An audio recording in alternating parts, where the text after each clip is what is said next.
Hello everyone and welcome back to Zaki Educational channel. So this is the part 43 of the unit wise expected questions for the UGC-NET Environmental Science exam, and here in this video we are going to discuss the basics of statistics questions. So these will be very easy and simple questions we will be dealing with, and if you haven't checked these two lessons, that is frequently asked concept in the statistics, which will be equally important for any other entrance examination, then you can check this link given in the description below.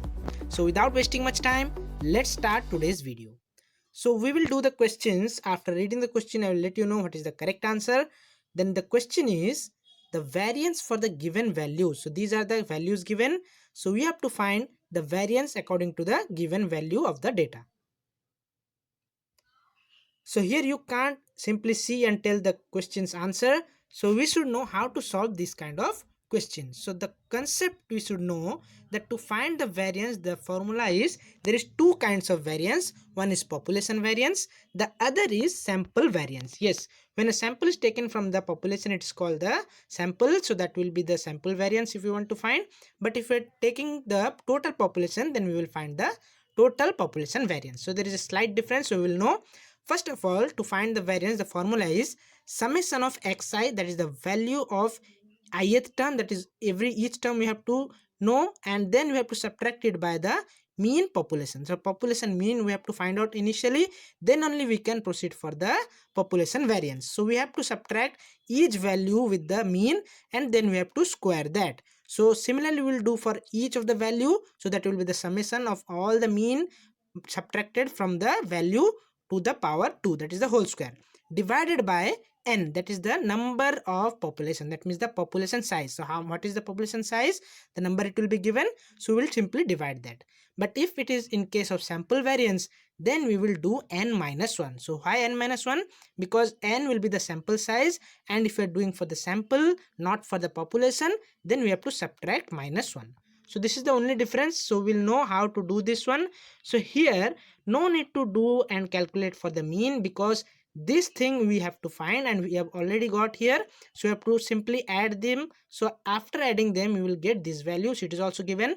So summation of x minus mean whole square, that means it is giving this thing, that is the numerator part. To find the population variance, it is given summation of x minus mu whole square. So here it is given as 874. So what we have to do to find the variance, the formula is divided by n. So it is telling about the population, so it is not taking about the sample, that's why we will divide it by n. So after dividing 874 by n, that is here what is the n? Say n is 4. So there are 4 categories, so that will be 4 will divide in the denominator.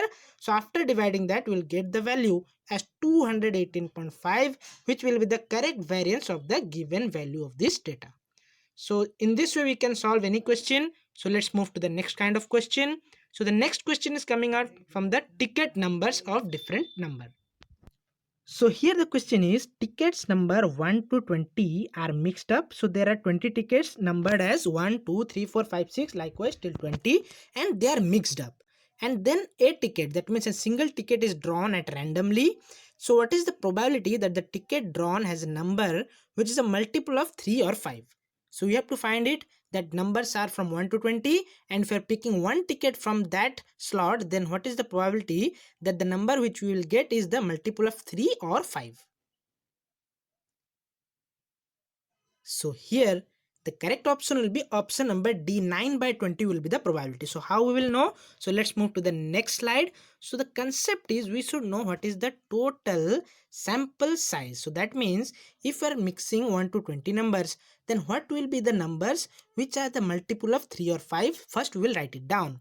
So they are, what are they? They are 3, 6, 9, 12, 15 and 18. So they are multiple of 3. Again we have to find the multiple of 5. So it is also mentioned. So multiple of 5 in between 1 to 20 will be 5, 10 and 20. So similarly total of 9 items will be the E, that is expected outcome which we want to get, and total outcomes will be how much? So total number of sample size is 20, because there are 20 cards. So what we have to do? We have to do number of expected outcomes divided by total sample, that means 9 by 20 will be the probability that the ticket drawn is a number which is a multiple of 3 or 5. So 9 by 20 will be the correct answer. So I hope you have understood it. If you haven't understood, you can ask me in the comment section.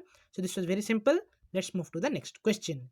The next question is very theoretical question. These questions are also asked. So the question is, sampling is the process of drawing samples from the population. So as we have discussed, population and sample size both are different. So sampling is drawing the samples from the population when the chance or probability of each member of the population is equal, then such sampling design is known as. So that kind of sampling will be known as the simple random sampling, because each of them is having the equal probability, equal chance. That's why that random sampling will be called as simple random sampling. So let's move to the next question. Next question is, if you want to compare two or more groups, so we have to compare two or more groups, then we use coefficient of variation, which is denoted as CV. So the group which has maximum CV is known as the more what? Is it more inconsistent, more consistent, none of the above, or it is not possible to determine? So here the correct option will be option number 1. It will be more inconsistent. Yes, more the coefficient of variation, you should know the concept, it will be more inconsistent. So lesser the coefficient of variation, more is the consistency of that group, of that statistical data. Let's move to the next question. So the next question is, when the mean, median and mode lie in the center of the curve, then the distribution is known as what kind of distribution? So here the correct option will be option number D. Yes, that kind of distribution will be called as normal distribution. So I'll give you an example that, let us assume this is the graph, and in the graph we have plotted this any data, and at the center, that is center of the curve, the mean and median and mode lies in this part. So in that situation the distribution will be called as normal distribution. So let's move to the next question. So the next question is, what is the relationship between the standard deviation and variance? So it is a very chocolate question. I hope everyone will be able to answer. And here the correct answer will be option number C. Yes, variance is equal to the square of the standard deviation, or we can say standard deviation is equal to root over of the variance. So if you have given the data, you can find out easily. Let's move to the next question. So the next question is, the standard deviation divided by the mean of the measurement equals is known as what? So it is telling that if standard deviation is divided by the mean of the measurement, then that term, that phenomena, that characteristics is known as what? So here that term is called as coefficient of variation. So we have learned that lesser the coefficient of variation, more is the consistency. So that's why if the standard deviation is divided by the mean, that is denoted as x bar, then it will give the coefficient of variation of any data. So let's move to the next question. So next question is given in the tabular form, and from this table we have to say that dash group is consistent. So here groups are given as group A and group B. You can check out here. And here it is again the basic, and the correct option will be option number B, that is group B is consistent. Why?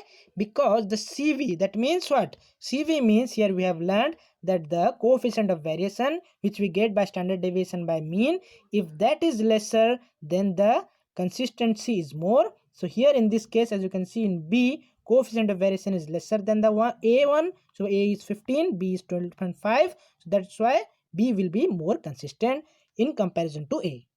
So let's move to the next question. Next question is coming up from the coin and tossing question. So it will be very interesting. The question is, all possible outcomes of an experiment is known as sample space. So this is the theory. So the question is, when a coin is tossed 3 times, then the total sample space will be how much? So single coin is there. We have to toss it 3 times. So what is the total sample space?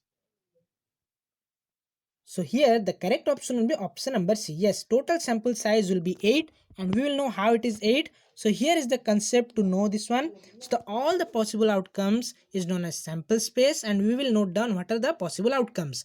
So we have told that in the question it is given that 3 times the coin is tossed. That means the sample space can be tail, tail, tail, tail, tail, head, tail, head, tail, tail, head, head, HTT, HTS. Likewise, we will know that 8 chances are there when we toss 3 times a coin. So that is giving the total sample space. So you have to write down how many times the sample space we can find, what are the sample space, then only we can find. But there is a shortcut, and that is 2 to the power n. So 2 to the power n, how we will get? So if it is tossed more than 3 times, then how can we calculate? So it will be a hectic job. So the thing is, 2 means the number of probable chances. So either it will be head or tail. So the probable chances are 2, and n will be, to the power n means number of times we are tossing. So that will be 3. So 2 to the power 3 will give the 8 as the total sample space. So in this way we can solve this question very easily. Let's move to the next question. And the next question is very simple. The question is, the minimum size of a contingency table is what? And here the correct option will be option number B. Yes, 2 into 2 is the minimum size for a contingency table, and the contingency table is actually the table which will be used for any statistical analysis. So minimum we should have 2 into 2 size, that means should have 2 rows and 2 columns. So here we can see, for example, male, female and dog lover or cat lover. So at least we are having 2 into 2, that is 4 square grid of the contingency table. Then only we can find any item. So in this way we can say that minimum size is 2 into 2. So I hope you have learned something new. So if you like this, don't forget to like this, share it with your friends and subscribe the channel to get further updates. And if you haven't checked the previous MCQs for the different units of UGC-NET Environmental Science, you can check the link given in the description below.